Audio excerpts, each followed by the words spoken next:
Assalamualaikum warahmatullahi wabarakatuh. Bismillahirrahmanirrahim. Alhamdulillahirabbil alamin. Nahmaduhu wa nasta'inuhu wa nastaghfiruh. Wa na'udzu billahi min shururi anfusina wa min sayyiati a'malina. Man yahdihillahu fala mudilla lahu wa man yudlil fala hadiya lahu. Asyhadu an la ilaha illallah wahdahu la syarika lahu wa asyhadu anna sayyidana Muhammadan abduhu wa rasuluhu bi wahdahu. Allahumma shalli wa sallim wa barik ala sayyidina Muhammadin wa ala alihi wa ashabihi ajma'in. Mobil khusus Ketua Yayasan CPP 5 Besar Musyari yang kami hormati segenap pengurus Yayasan Masjid Baitul Iman, hadirin wal hadirat yang hadir di acara kajian jelang berbuka puasa yang dirahmati Allah. Alhamdulillah, puji syukur kehadirat Allah Subhanahu wa taala. Sore ini kita masih diberi nikmat sehat, nikmat sempat melaksanakan ibadah puasa Ramadan yang insyaallah hari ini berberkah. Mudah-mudahan puasa kita diterima oleh Allah Subhanahu wa taala. Amin ya rabbal alamin. Bapak Ibu yang dirahmati Allah, mari kita sama-sama ngangen dawuh Kanjeng Nabi. Niki diriwayatkan saking Kanjeng Nabi Nabi Muhammadin sallallahu alaihi wasallam. Diriwayatkan dari Kanjeng Nabi Muhammad sallallahu alaihi wasallam, an-najwa tuhassidul asrar was-sadaqatu tuhassidul amwal wal ikhlasu yuhassidul a'mal wal ikhlasu yuhassidul a'mal was-sidqu yuhassidul aqwal wal musyawaratu tuhassidul aral.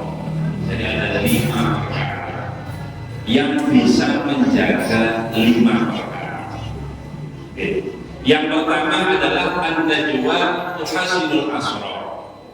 An-najwa itu berbisik, pelan-pelan, tidak mengumbar, ya, tidak mengumbar rahasia. Itu akan selalu bisa menjaga rahasia, karena dengan terjaganya rahasia kebaikan akan mengalir kepada kita semua. Meskipun itu sebuah kebenaran, ya, atau capaian, kadang-kadang kalau kita terlalu mengumbar, justru akan membuat manusia hasud. Likulli nikmatin hasudun. Setiap nikmat yang diterima oleh seseorang pasti akan ada hasud. Maka konsep Bapak Ibu terutama biasa. Niku kadang-kadang prestasi punya mobil baru keluar di medsos, rumah baru dipamerkan di medsos. Bukan apa, bukan. Itu biasanya nanti akan ada yang hasud. Ketahuilah ini sangat ini. Jangan sekali-kali engkau mengumbar apapun kehidupan pribadimu di medsos, karena sesungguhnya orang lain itu tidak senang melihat kamu sukses. Sesungguhnya orang lain itu tidak senang melihat kamu sukses dan tidak akan pernah tahu kesusahanmu. Ingat itu. Kenapa? Karena sesungguhnya yang bisa membuat orang peduli itu adalah hati yang dicondongkan oleh Allah Subhanahu wa taala. Kalau hati seseorang tidak dicondongkan oleh Allah kepada jenengan, susahnya kayak apapun kalian umbar di medsos, yang seperti orang melihat bisa menangis, tidak akan pernah ada orang yang peduli. Ini dinamakan betul-betul. Sehingga apa sebenarnya kalau kita mengumbar kebaikan di medsos, memamerkan seluruh pencapaian zaman kita, itu banyak yang tidak senang sebenarnya. Meskipun ada beberapa yang senang, berarti orang yang mukmin. Karena ciri orang mukmin adalah yuhibbu li nafsihi ma yuhibbu li akhihi. Itu ciri orang mukmin. Jadi orang mukmin itu akan senang ya melihat capaian saudaranya, sekiranya capaian itu ada padanya. Dia senang, maka melihat capaian saudaranya dia juga senang. Itu ciri orang mukmin. Jadi saudaranya sesama mukmin itu punya mobil baru, kita kalau punya mobil baru kan senang, berarti saya ikut senang. Itu ciri mukmin. Dan mukmin yang seperti itu tidak banyak, Bapak Ibu saya. Sehingga artinya apa? Keberhasilan apapun kalau diubah bisa bikin diri, kesusahan apapun kalau diubah juga orang lain tidak akan menjadikan dia beliau. Apa harus ubah kan? Karena dari kurang ini. Nah, artinya apa? Artinya biasa mawon, sukses alhamdulillah. Al-Quran ini wonten ayat ngeten. Man asoba min musibatin fil ardi wala fi anfusikum illa fi kitabin min qabli an nabra'aha. Inna dzalika 'ala Allahi yasir likai la tahsabu 'ala ma fatakum wa la tafrahu bima atakum. Tidak ada musibah yang terjadi di dunia ini, di desa ini, di RT ini, di RW ini, atau musibah yang terjadi pada diri kalian kecuali itu sudah tertulis di dalam kitab sebelum Allah menjadikan kamu. Jadi baik itu musibah, nikmat, itu sudah ditulis oleh Allah. Kenapa? Supaya likailah taksau ala apa takut, walau takrau di matamu. Supaya engkau tidak terlalu risau terhadap apa yang sudah hilang darimu. Misalkan kehilangan sepeda motor, misalkan ini. Jangan terlalu risau, ya Allah itu sudah digariskan jenengan, akhirnya bisa tidak risau. Likailah taksau ala apa takut, yang kedua walau takrau di matamu, dan kamu tidak terlalu bangga terhadap capaianmu, karena sesungguhnya sudah digariskan Allah, itu sudah disamakan dari takdirnya Allah Subhanahu wa Ta'ala. Nah, itu jadi rahasia kita jangan sampai kita ubah kepada orang lain, apalagi rahasia dari Allah. Jadi setiap orang itu biasanya diberikan sir rahasia yang hanya dia dengan Allah yang tahu. Itu pun di cerita-cerita. Misalkan tadi malam saya sholat tahajud Selasa Rabu, misalkan ibadah rahasia jadikan karena Allah, tidak usah diceritakan kecuali pada guru yang membimbing kamu, membimbing kalian untuk sampai kepada Allah. Tidak apa-apa. Misalkan guru Kopeko, tidak apa-apa. Selebihnya karena justru itu akan dianggap riak dan tidak ada gunanya. Jadi yang pertama masih pertama, takutnya bukunya sudah 17-15. Padahal 5. Yang kedua dari Kanjeng Nabi wasodaqatu tuhassinul a'mal, tuhassinul amwal. Sedekah bisa menjadi benteng pelindung harta-hartanya. Itu sedekah. Artinya apa? Artinya kalau dibalik, kalau tidak mau bersedekah harta akan rusak. Karena dalam sebuah hadis, ma'min yaumin tatlu'u syamsu illa wa malakani yaqulani Allahumma ati munfiqan khalafa Allahumma ati mumsikan talafa.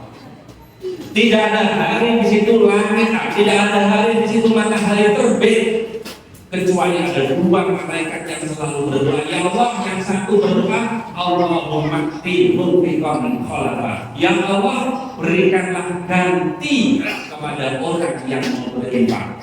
Malaikat satunya Allahumma ati mumsikan talafa. Ya Allah, berikan kerusakan kepada orang yang tidak mau berinfak pada hari itu. Artinya apa? Artinya kalau kita mau bersedekah berarti kita menyelamatkan harta kita. Ya alhamdulillah momen-momen Ramadan sedekah termasuk apa ini?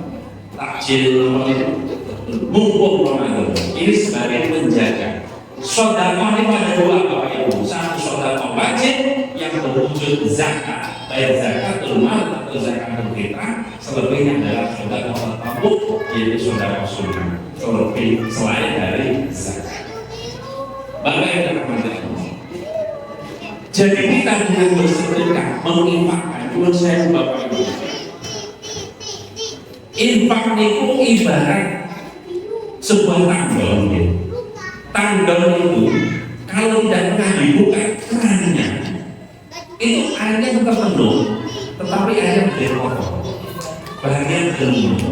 Tetapi kalau air itu dibuka kerannya sampai habis, kemudian diisi air yang baru, ini kemungkinan akan tambah semakin bersih itu dia. Begitu juga berinfak Bapak sekalian. Karena hakikatnya dengan berinfak atau bersedekah harta tidak berkurang. Mana kosong malun bin sodakot, ini adalah Nabi. Harta itu tidak berkurang dengan infakkan. Lu kok ya? Karena ini adalah matematika yang dua, matematika yang dua. Kalau matematika kita kan beda. Matematika kita kalau diinfakkan kan berkurang. Tapi matematika yang itu tidak. Karena kullu hasanatin bi'asyri amsalihha. Itu Al-Qur'an. Barang siapa berbuat kebaikan akan mendapat balasan 10. Jadi kalau Bapak Ibu berinfak sekarang 100.000, nanti akan mendapatkan 1 juta. Dan itu masalah yang bisa Allah. Hanya apa jadi kadang nggak nurut, tapi di faktanya seperti itu. Faktanya seperti itu. Ya kadang kita aja yang nggak mampu ya. Akhirnya ya sudah nggak usah. Apa ini kita sudah tunda. Padahal ini yang kemarin sudah saya singgung. Ya, ciri-ciri orang yang bertakwa adalah yang memang besar mendorong itu kan. Oh, di sini apa di saya sampai lupa, aku selesai di mana-mana. Jadi berinfak tidak mengurangi sedekah. Ini waktu cerita. Waktu cerita Sayyidina Ali, saking yakin terhadap ayat kullu hasanatan jami'an tadi. Jadi dua majlis meskipun kita ini istilah dari ulama, ada yang tidak memakai, tapi ada juga yang memakai di pondok-pondok. Untuk amal supaya kita terjaga kebaikan. Jadi Sayyidina Ali itu saking yakin itu hasanah masyarakat. Suatu ketika itu Sayyidina Fatimah itu pengen diberikan buah jeruk kalau Sayyidina Ali. Nah Sayyidina Ali itu berangkat ke pasar karena uangnya sedikit, hanya cukup jeruk 1. Nah sehingga belilah dia jeruk 1 tapi besar. Setelah mau perjalanan pulang, di pinggir jalan ada orang fakir.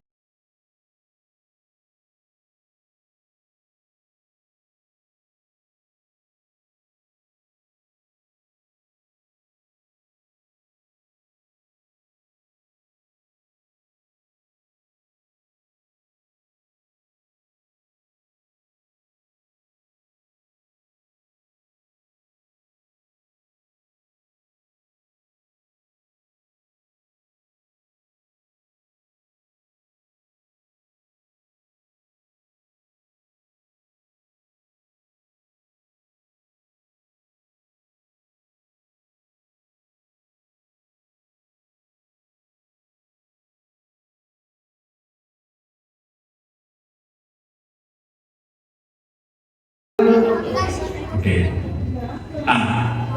Akhirnya apa? Karena saya Ali ini ya sudah dulu asalnya yang asli akhirnya jeruk tadi diberikan kepada pengemis. Setelah jeruk diberikan kepada pengemis, pulang ya namanya sahabat pada yang laki-laki karena masih takut sama istri. Masih takut sama istri. Akhirnya apa? Pulang tapi tidak lewat itu depan. Takut sama saya dan Fatimah itu ngamuk. Wong nyidam pengen jeruk gak dibelikan jeruk. Pulang lewat belakang ke pipi dia. Nah, jadi Fatimah pas keluar belakang. Loh mas, mana jeruknya? Apa jawaban dari Ali? Anu masih di belakang dia ada jeruknya. Padahal juga sudah dikasihkan pengemis tadi. Tapi dengan satu keyakinan bahwa nanti akan dikasih 10. Tidak lama kemudian ada yang menutup pintu dan depan assalamualaikum waalaikumsalam, ternyata bukannya salah satu sahabat membawa talam wadah kemudian ditutup. Kemudian setelah dibuka sama Sayyidina Ali apa? Ini dari teman saya untuk menjadikan pakai Ali. dibuka sama Sayyidina Ali. Ternyata isinya jeruk dihitung di situ. Ternyata jumlahnya 9. Apa Sayyidina Ali? Oh, ini bukan untuk saya. Ini untuk jenengan.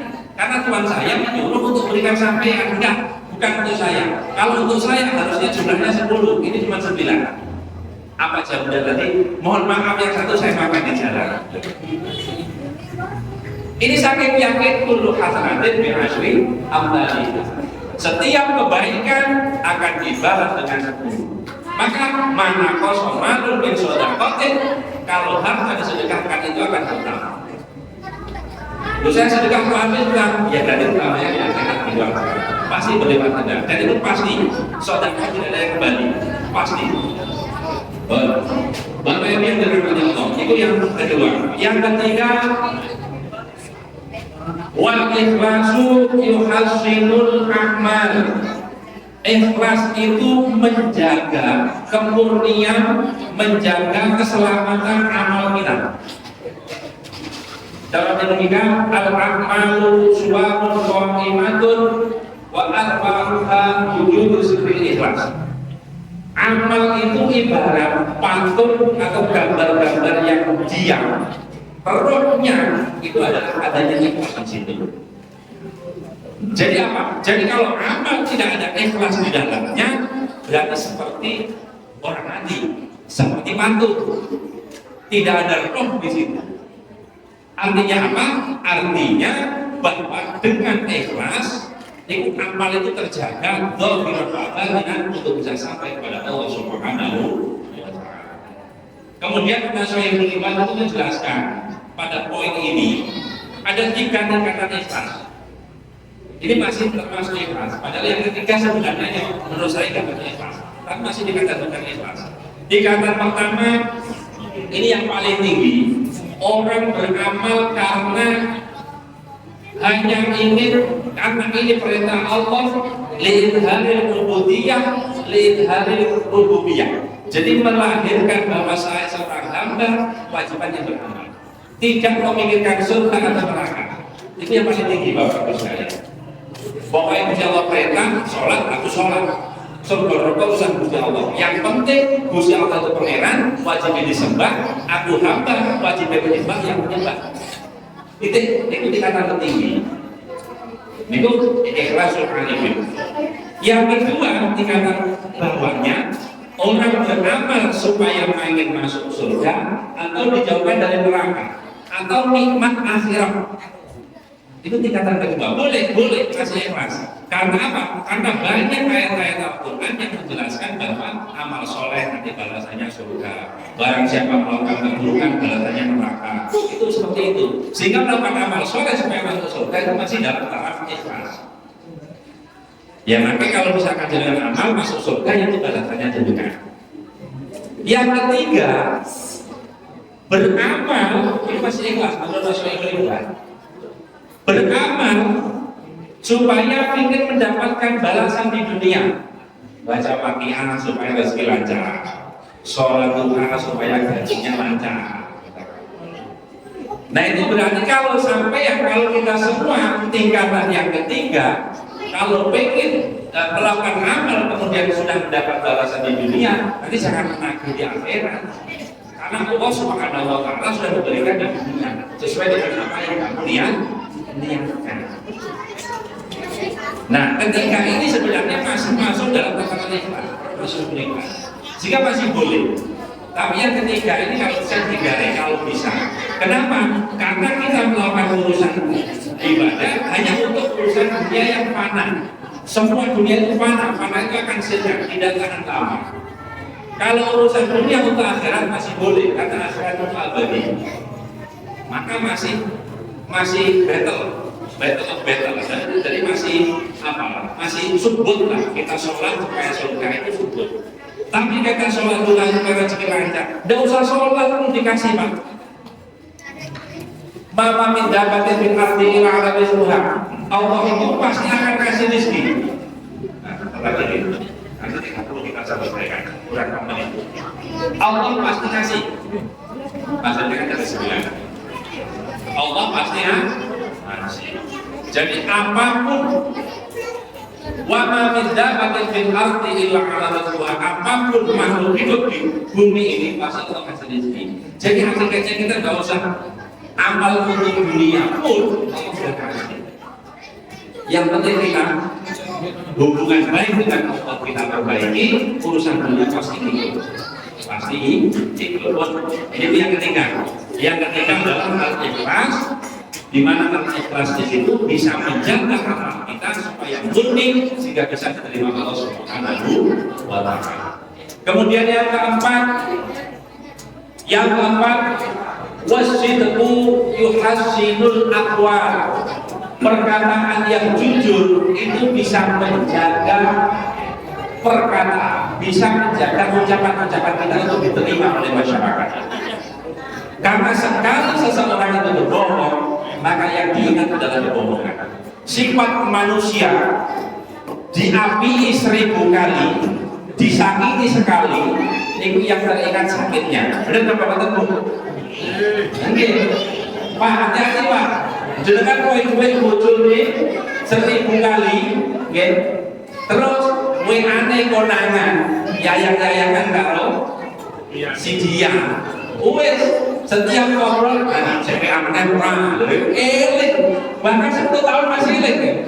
Dan itu sifat manusia memang. Sehingga apa? Sehingga kita harus benar-benar menjaga perkataan kita untuk bisa berkata dengan as-sidqu. Karena dengan begitu maka ucapan kita itu tetap bisa dipercaya oleh orang lain. Yang terakhir kan ada durasinya.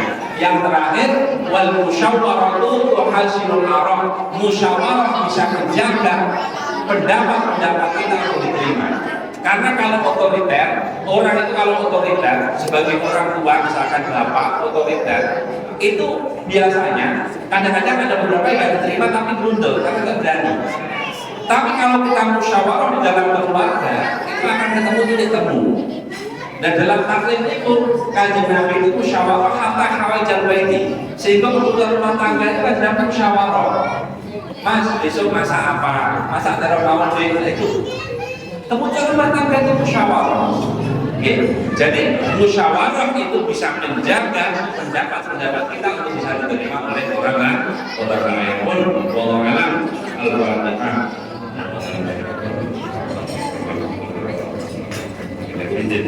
Iya, ya Allah, ya Allah.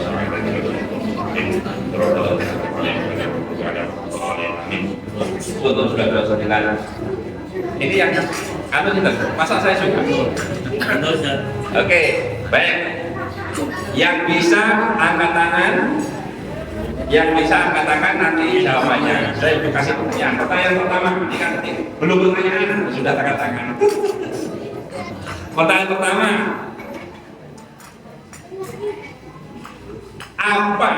Perkara apa yang bisa menyelamatkan atau menjaga harta kita dari kerusakan? Benar toh? Sedekah, betul. Alhamdulillah. Baik. Ini bapak-bapak yang kedua sekarang ibu yang rajin. Nanti takutnya diprotes saya. Bapak kok. Ibu pokoknya yang boleh angkat tangan sekarang ibu. Ibu, perkara apa yang bisa menjaga, membentengi amal kita dari kerusakan? Ayo apa Bu? Yang paling belakang, jilbab putih. Aduh, nggak dengar paling belakang. Ya bener. Kayaknya bener itu. Kasih tahu aja kalau nggak bener. Oke, Bun. Oke, yang berani angkat tangan. Yang terakhir ini, adik yang bisa ya, yang adik, ya. Yang bisa angkat tangan. Oke. Jadi begini, kalau harta kita disedekahkan itu habis, ya. Itu kalau konsep manusia. Tapi oleh dawuh Kanjeng Nabi, mana kosong malun min sodakotin, artinya harta bila disedekahkan akan apa? Ya tidak bertambah atau tidak akan habis. Oke, baik. Saya rasa Cukup ya untuk kajian dalam buku ini. Saya sebagai materi mohon maaf apabila ada kesalahan. Wassalamualaikum warahmatullahi wabarakatuh.